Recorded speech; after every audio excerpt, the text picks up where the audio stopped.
times, defeatthebook.com. Let us help you beat the odds. If you're new here, welcome. You've been here before, welcome back. Either way, I thank you for tuning in. It's greatly appreciated. Thumbs up, subscribe, click the bell so you're notified every single time I drop anything on this channel. Want to come on here, get your free pick win, and boy, did we get our asses kicked yesterday. Look, listen, the Memphis folks came for me yesterday, and for good reason. It was a blowout. It was a rout. There's nothing else to say about it. Memphis looked awesome. 15 minutes left in the second half. It was 40-47. Memphis was up. You know, I'm still thinking they got a chance. They're in the game. A little bit back and forth. And Memphis turned that switch on, and Virginia just couldn't do anything. The ball pressure was too much. The turnovers, the offense, they couldn't make any contested shots at the rim. Too athletic, too fast, too cohesive. That Memphis team looked awesome. So they wanted a public apology. You got one. Memphis looks for real. They looked awesome. 3 straight top 25 wins for them in a row. First time in quite some time for Memphis.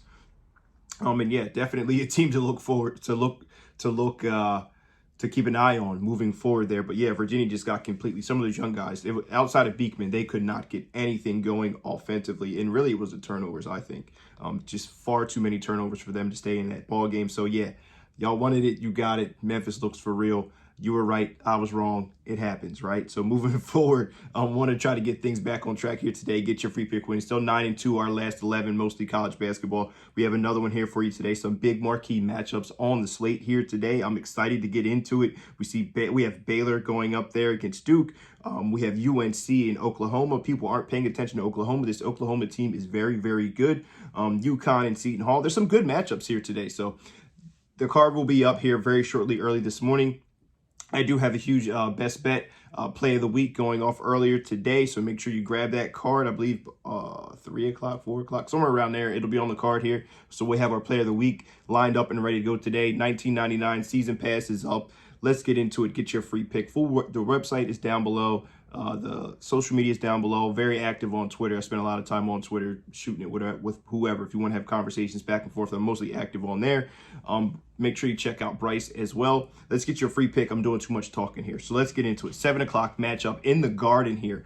Baylor Bears going up against Duke, and Baylor got their asses kicked last time out. They played Michigan State, and in my opinion, the water had to reach its level. They were shooting at a ridiculous rate, 44% from three-point range, and it all came falling down against Michigan State. They're going to face the Duke Blue Devils, who are coming off a solid win against Hofstra, an offensive team in Hofstra. They've got 3 losses on the season, one of them at home already to Arizona, Arkansas, and Georgia Tech this year.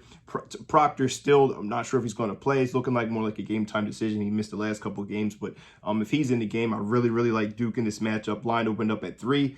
Total, I believe, is moving down in the opposite direction. Let me get the exact number. Yeah, opened up 157, moving down to 153.5 now.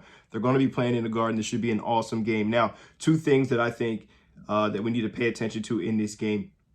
This Baylor team lost a lot of guys. They hit the transfer portal. They bring in RJ Dennis, a nice young player from kind of a mid-major type tier, offensive powerhouse. He didn't really shoot a lot, turned it over a ton the last game there against Michigan State, who plays a slower pace typically. Tyson Walker got all up in him, and he really had 7 turnovers in that game. He really did not fare well.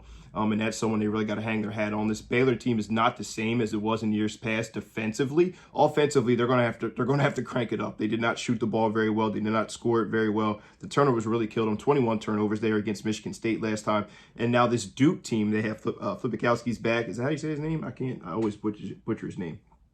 But he's back, really waiting to see if Proctor's going to play. But some of these young guys have been doing a great job as well shooting the ball. Now, Duke's problem isn't going to be on the offensive side either. They have no problem putting up points. So these are 2 teams, in my opinion, where we have questions on what they can do defensively. I see the totals moving down, but I'm on the opposite end of that. I think this is an over. Both these teams could easily score 80 points in the Garden. Big crowd's going to be a lot of energy in there. And I don't think that Baylor is nearly up to par in comparison to years past for what they can do defensively here. They have a lot of strides to make there on the defensive side of the ball. On the offensive side of the ball, really, I'm not sure that they're going to be able to sustain the 44% from 3, but also I don't expect them to shoot as poorly as they did against that Michigan State team, who was really had their back against the wall and needed a big win if they've had multiple losses this season in the top 25. But I think we're in for a high-scoring matchup. I think it's going to be a tighter one to the end. I lean Duke if you ask me to pick a side, but I'm on the over here in this one. Baylor, Duke, over 153.5 in the Garden. I wouldn't be surprised if both these teams score 80 points here in this matchup. It's my official free pick of the day. Duke, Baylor, over 53.5 is official free pick of the day. We have the play of the week going off earlier this afternoon. Going to be a 6-unit play of the week, best bet. Make sure you hop on the day pass. It's Derek Dimes, defeatthebook.com. Let's get things back on track here. Let us help you beat the odds. Best of luck if you decide to tail, but either way, I hope you guys have a fantastic home day. Good luck.